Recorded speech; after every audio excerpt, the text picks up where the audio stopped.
I'm looking for PC parts for an Arkham Knight build. Where are they? This may not be the PC build that Gotham wants, but it's the PC build that Gotham needs. Why so serious? You see, I'm going to tell you where the parts are. That's the point. Has anyone got a lozenge?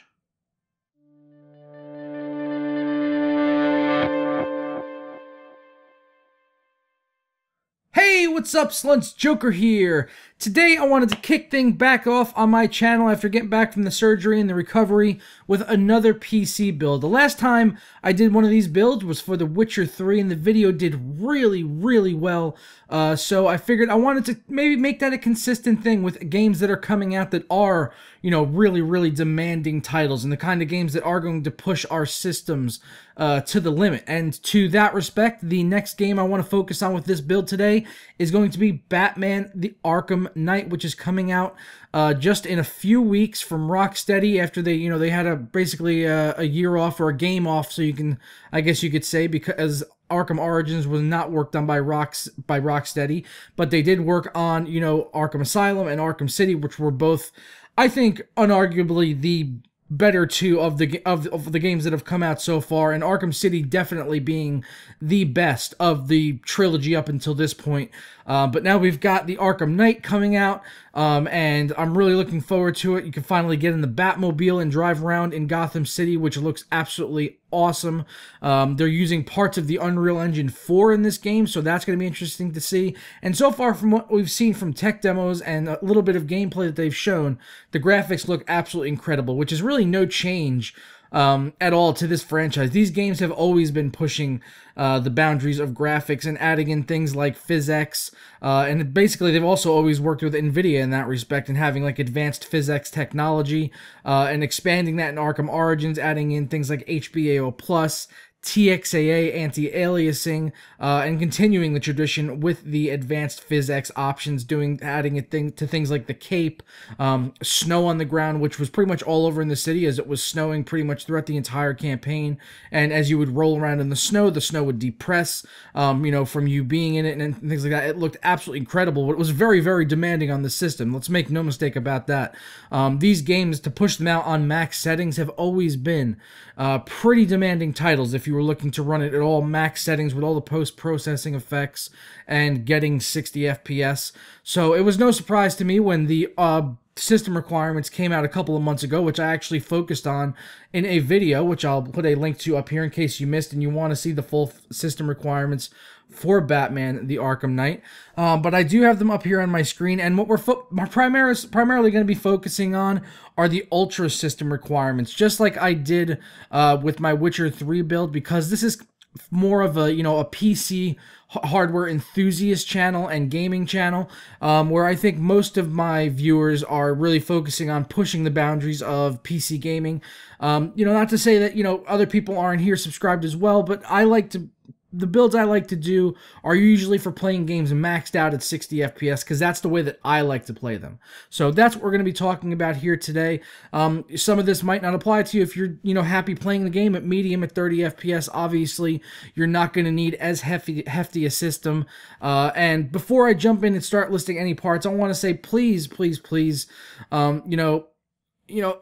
you're going to be posting like your current build or something down in the description below and asking me, what frame rate you're going to be getting in the game, I can't tell you. I have no idea. This is a reworked version of the old engine with parts of Unreal 4 in it, and I have no idea what frame rate you are going to get on your specific system for a game that isn't out yet. Because first off, I don't own your system, and I probably haven't even used the parts that are in your system in a lot of situations. And then also the fact that just the game is not out yet. It's hard. I can't tell you, what frame rate you're going to get on a game that isn't out yet. We got to wait until the game comes out. You can wait and see the benchmarks if you're really that worried about your system not being able to run it. Wait until the game comes out and then look at the benchmarks that'll roll in. I'm sure we'll see benchmarks coming in within the first couple of hours of the game coming out. You'll have a better idea of how this game is going to run on a wide variety of systems, and that's, you know, why the internet and YouTube is so wonderful, because you'll definitely see videos up within a couple of hours with someone with a system nearly identical to yours. So hopefully we got that out of the way, and we don't have too many people in the comments saying, oh, what frame rate am I going to get, so on and so forth. You know, refer to the system requirements, you know, which I'll put a link to on the GeForce website. They have a list of the minimum, recommended, and ultra system requirements. So if you're not sure if you can run the game or not, check the link in the description below, go look at the system requirements, and that should give you a good idea of how you're going to be able to run this game. Alright, so now we're going to go ahead and jump in and start talking about what kind of parts we're going to be putting into this build for Batman the Arkham Knight at Ultra settings. And I am going to be talking about AMD, Intel, and Nvidia parts here, so there'll be a good hodgepodge of parts here. You know, depending on your budget, you can sort of mix and match there. You could do the all AMD build, you could do the all Intel Nvidia build, you know, depending on what your budget is. Ahead of time, I'll let you guys know that the Intel Nvidia build that I'm going to be talking about here today came in at $1,375. So pretty respectable. We're not doing anything crazy like with the Witcher build. We're not doing SLI, you know, nothing like that. Thankfully, there's a price drop coming up for the GTX 980, which is what they are recommending for the Ultra system requirements. So that's, you know, the graphics card we're going to be going with. But the AMD build is down at around $1,054, and chances are, with rebates, and if you shop around, maybe if you want to get, you know, a slightly cheaper case, you'll have a little bit of wiggle room there. You could probably get that price down to under $1,000 if you are a little bit more budget oriented and just a little bit more shopping savvy, and you look around a bit. And, you know, make sure you use your rebates. Always use your rebates, people, because you're going to be able to get yourself back sometimes, you know, maybe $100 or more dollars. If you're buying all these parts to build a PC, you can get back over $100 sometimes, and that's going to help you recoup some of that loss of, you know, such an expensive purchase like an entire PC. So, looking at the first thing we're going to do is obviously the case, because you're going to need something to put this in. The case I wanted to start looking at today was the NZXT S340, which is a really nice looking case. It's kind of just an all solid black, but they do have a white variant as well. And the reason I really wanted to show that is, maybe, I know it's not going to be part of everyone's aesthetic, but the price is $70, and it's identical, you know, to the all black one, which is at $90. So if that's an area you're looking to save some money and you want to get a good case, then you could do either the black one or the white one. Both of these are going to be fine for your full-size ATX build, so you're not going to have any problems there. And there's going to be enough room for graphics card clearance when you're doing, if you wanted to do something like a Gigabyte G1 gaming card, which is a little bit longer, you know, you're going to have plenty of room in here to be able to get all of your components in there without any trouble whatsoever, even though it is a mid-tower. But I did want to give people a full tower option, so if you are considering maybe doing like water cooling and you want to have a little bit extra room, maybe SLI and stuff down the road, not to say that the S340 can't do SLI, but it might get a little bit cramped in there in the mid-tower case doing SLI.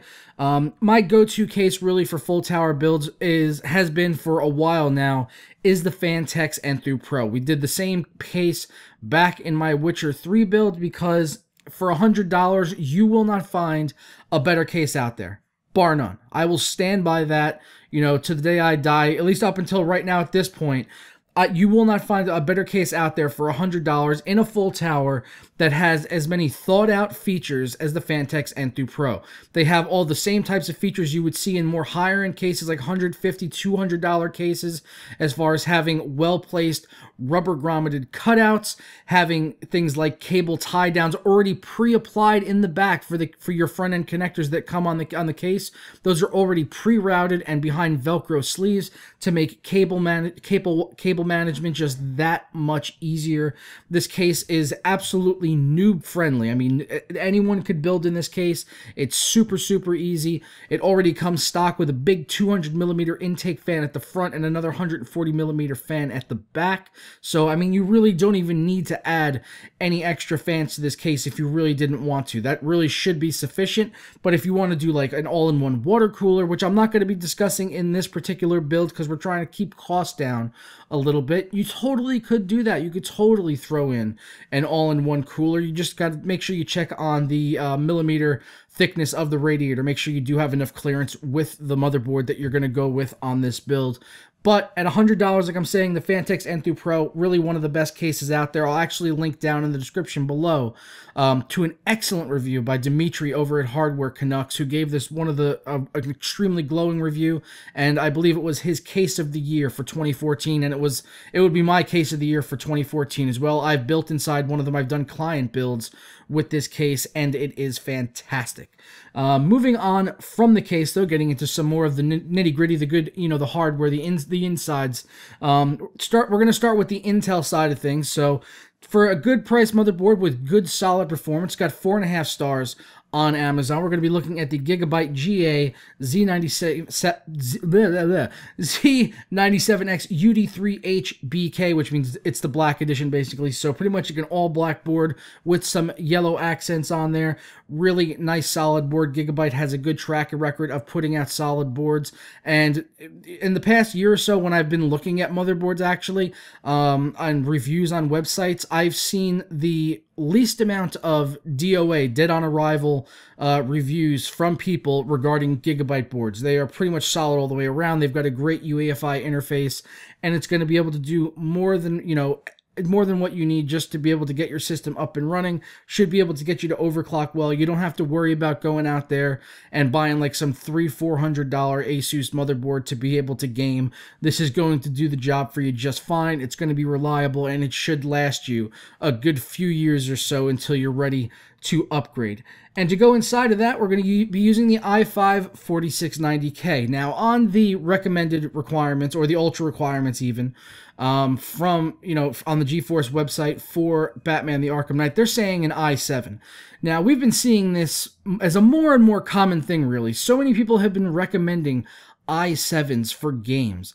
I will be the first to tell you, you do not need an i7 to game. If you are building this PC just to game, you do not need an i7, flat out. If you're looking to do content creation, if you want to be creating YouTube videos, and I mean like 3 to 5 videos a week, something like that type of load, then yes, you should consider an i7. But even if you're just doing regular content creation and you just want to post, 1 or 2 gameplay videos every now and again, an i5 is going to be just absolutely fine. The first 2 years of my YouTube channel, all of my videos were edited and rendered on an i5 3570K. It didn't kill me. It didn't blow up my computer. Things took a little bit longer. Yes, maybe, about twice as long as now when I have the 5820K. But it's going to get the job done. You're going to be able to edit just fine, seamlessly, without, pretty much any line, unless you're doing, like, advanced stuff in, like, Adobe After Effects. But if you're just doing, like, basic editing in, like, Sony Vegas and, even just Windows Movie Maker, an i5 4690K is going to be absolutely fine for that level of content creation. I wouldn't recommend Twitch streaming on this thing, though. I tried to Twitch stream on an i5. It was not ideal at all, but just for gaming, this thing is going to be fantastic. It's going to be more than enough for Batman the Arkham Knight. You do not need an i7. I don't care what the system requirements say. You do not need an i7. I'll say that over and over again, okay? Please don't spend money on an i7 just to play a video game. i7s are for people that are looking to do heavy content creation. And if you did want to do Twitch streaming, then the AMD track would be, it would be a much better choice, as it does have 8 cores, and that's what we're going to be moving into now. For motherboard, I'm going to give you 2 options, both actually MSI boards. One is a little bit newer on the scene, so we don't have too much information as far as reviews on it, but we do have the MSI 970 Gaming, which has been out for over a year now, and as far as AM3 Plus boards go, MSI are pretty much the only people that are actually putting out visually striking gaming-oriented boards. A lot of the other AM3 Plus boards are pretty plain Jane and kind of boring. And if you want to have a nice looking build, then I think the MSI boards are going to be the way to go, because they do have a better aesthetic. The MSI 970 Gaming, as you can see here, it's got 4.5 stars with 141 reviews on Amazon. So absolutely fantastic, and coming in at only $95. $100. Alternatively, if you wanted to save a few bucks and if you didn't want the black and red aesthetic and you want to do black and white, they just recently came out with the MSI 978 SLI Crate Edition, which is very similar, pretty much very, almost nearly identical to the Z97 side of things. They have one of these boards for Z97, for X99. Their SLI Crate Editions, they've done pretty much across for every processor now in this current line of processors this year in 2015. So it's got a nice black and white aesthetic, something I'm particularly fond of. So if you didn't want to do a black and red build and maybe black and white is more your thing, then you could totally go with this board. But both boards are probably going to be solid. But look around, read around, look for some more reviews on the SLI Crate Edition, because right now there's just not enough reviews on the board yet, because it is a fairly new motherboard. For the AMD processor, we're going to go with the FX 8320. Now, we could go with the FX 8350, but honestly, I don't see any justification there for paying the extra $30, $40 that you're going to for the 8350 when basically all you're getting there is a higher clock speed. Both of these processors are pretty much identical. The only difference is they come out of the box at different clock speeds and they turbo boost, or not turbo boost, they have their own turbo boost technology, kind of like Intel, and the 8350 boosts higher than the 8320, but they're both 8 cores. They both have the same exact 8 megabytes of L3 cache, so you can totally go ahead, get the FX 8320 for only $136, and you could overclock that, and it's going to be running neck and neck with an FX 8350, because otherwise they're pretty much identical. They are identical, the same. Side by side, they are pretty much the same. Just the only difference really there being is that clock speed, and you could easily overclock this thing past what the 8350 would come at stock, and you might not even have to touch the voltages to do that mild of an overclock. Don't quote me on that. Every chip is different. Depends on if you hit the silicone lottery, but I'm confident enough that the 8320 would be more than enough to run Batman the Arkham Knight, so that's my recommended processor for this build. But if you want to spend the extra money on the 8350 and you got the extra budget, then that's totally up to you. Moving on from there, we're going to need some memory. We're only going to go with 8 gigabytes. That's really all you need for gaming. Still, people have been saying that for a couple years now, and it still holds true. It's really all you need is 8 gigabytes. You don't need 16 gigabytes, 32 gigabytes for gaming. It's not going to help you out with performance at all. 8 gigabytes, games are not going to be using more than that combined with what your OS is using in the background. I've never seen my OS combined with a game ever go over 8 gigabytes of memory usage, ever. Ever in the history of me using computers have I ever seen that. So 8 gigabytes is more than enough. I went with the Kingston HyperX Fury because it's only $61 and because they come in a wide variety of colors. You could do black, blue, red, or white. I personally am leaning towards the black because it would kind of blend in with pretty much any build color. Whatever theme you're going with, that black is going to look good in pretty much any build.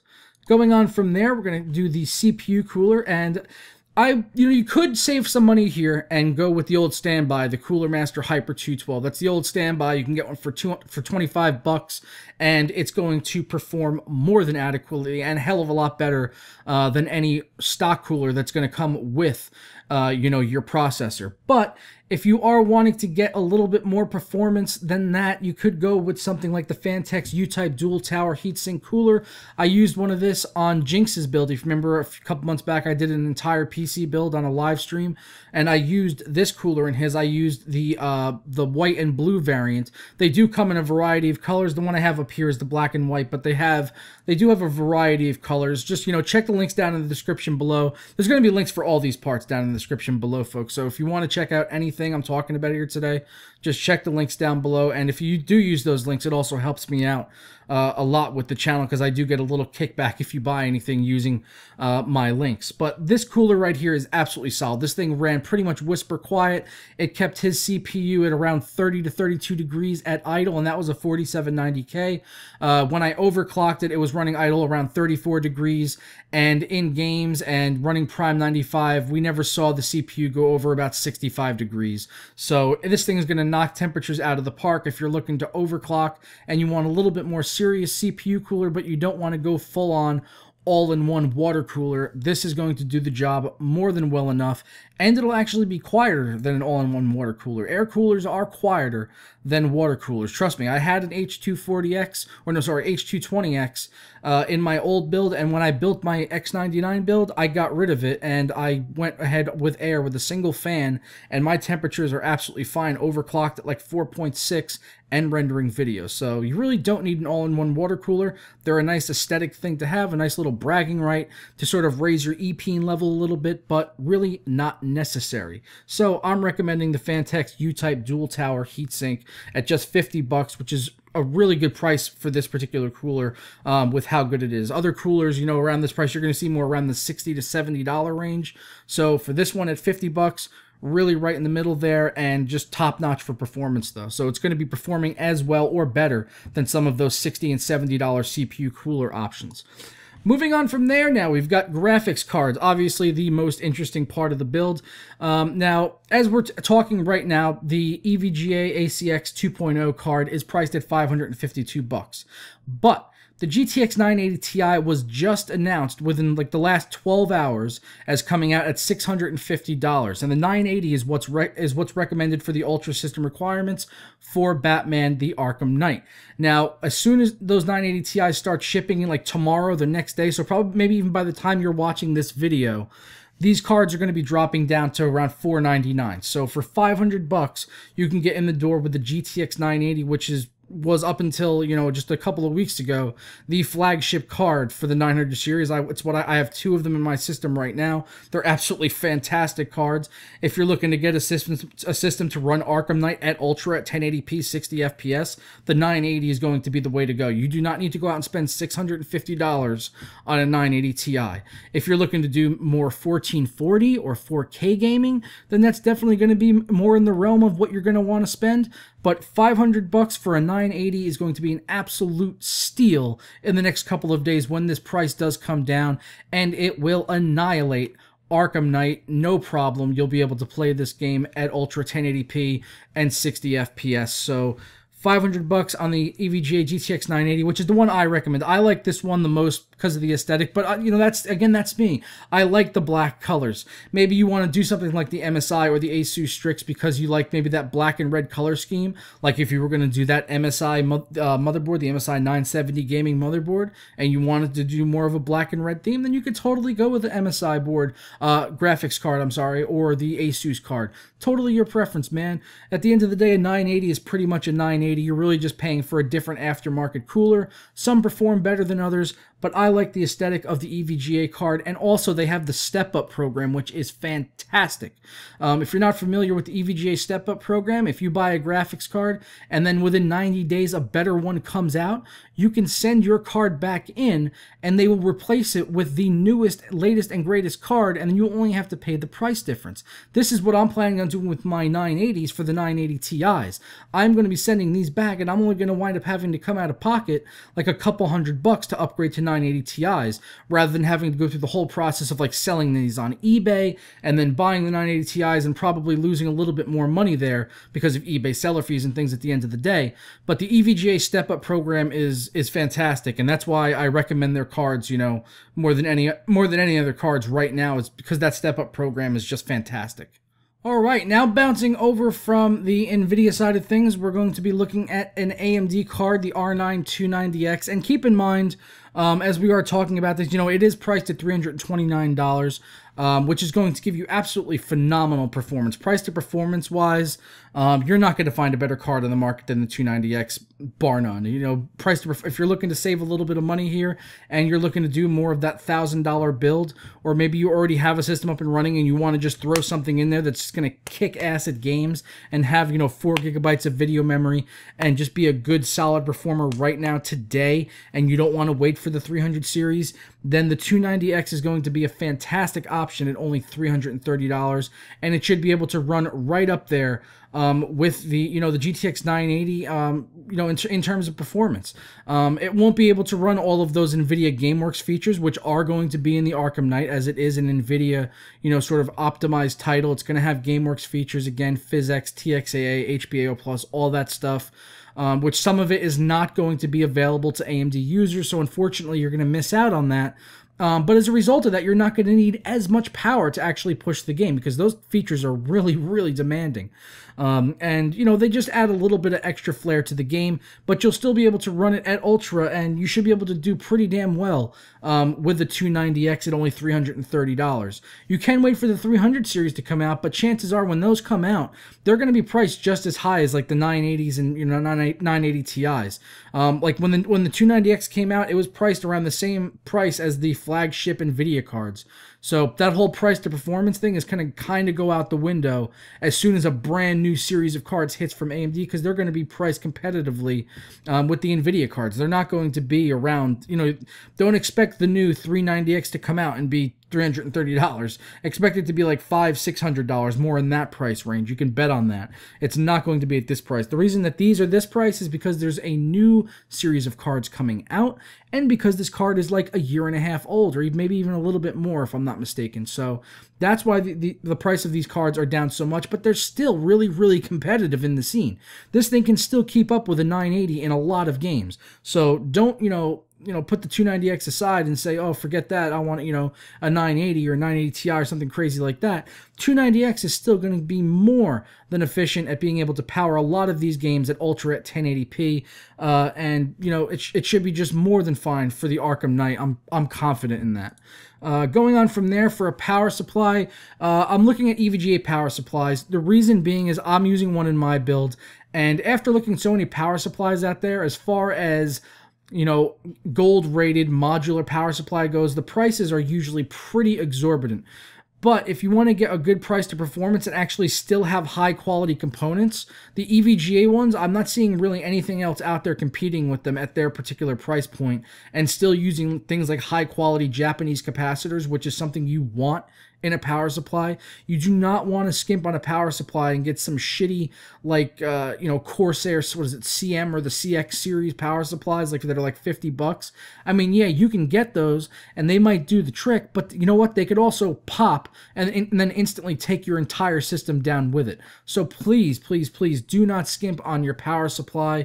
And the ones I'm recommending are the EVGA ones. They've got a nice lengthy warranty. I believe it's 7 or 10 years on these things. So they got a hell of a warranty on them.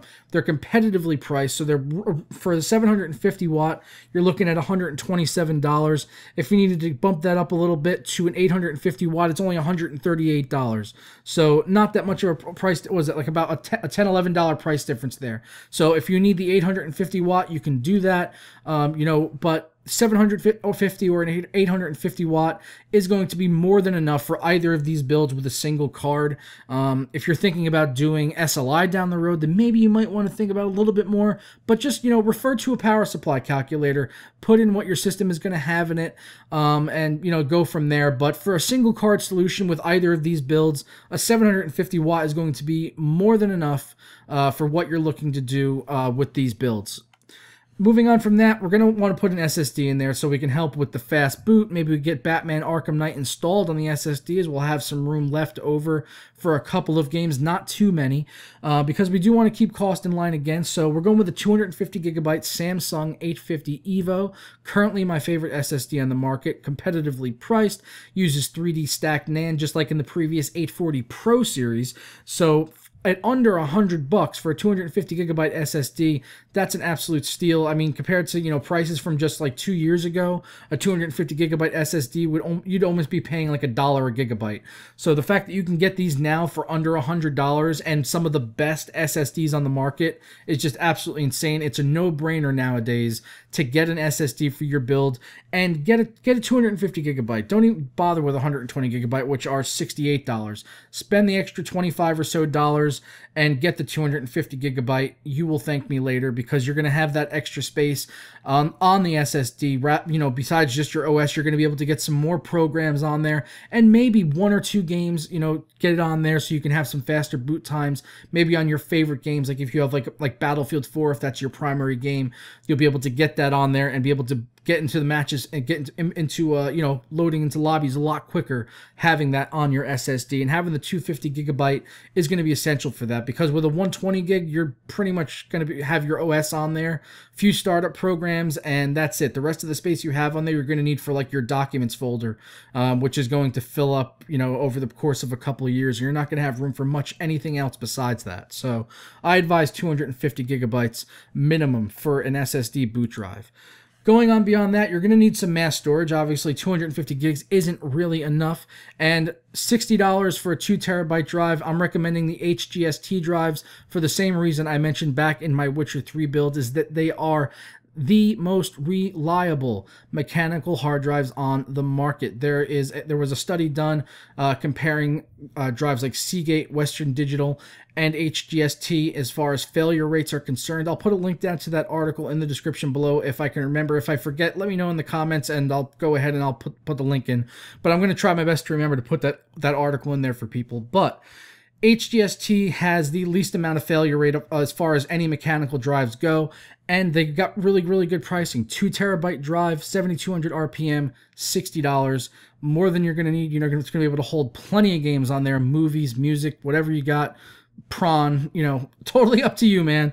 But that's, you know, that's the last part of the build, is the mechanical drive. We got everything else in there. And like, as I mentioned at the beginning of the video, the Intel Nvidia build is coming in at 1375 and the AMD build is around 1054. So a little bit of difference there. If you want, you could totally do like the AMD build, the motherboard and the CPU, and then still slap the 980 in there. If you want to spend like you're going to be spending like an extra $150, $160 there for your graphics card, as opposed to the 290X. So that's, you know, totally your option. You could mix and match those if you want. There's nothing holding you back from doing it. Or chances are you're already running a system and you're just looking for 1 or 2 parts that you're going to need to upgrade, maybe your CPU, maybe your graphics card or something like that, in order to be able to run this game, you know, at the ultra settings. So that's going to wrap it up for this video, guys. I hope you did enjoy it. If you have any questions at all for me, please feel free to post them down below and I will try to answer as many of you as possible. But please stick a like on this video if you enjoyed it, subscribe if you're not already,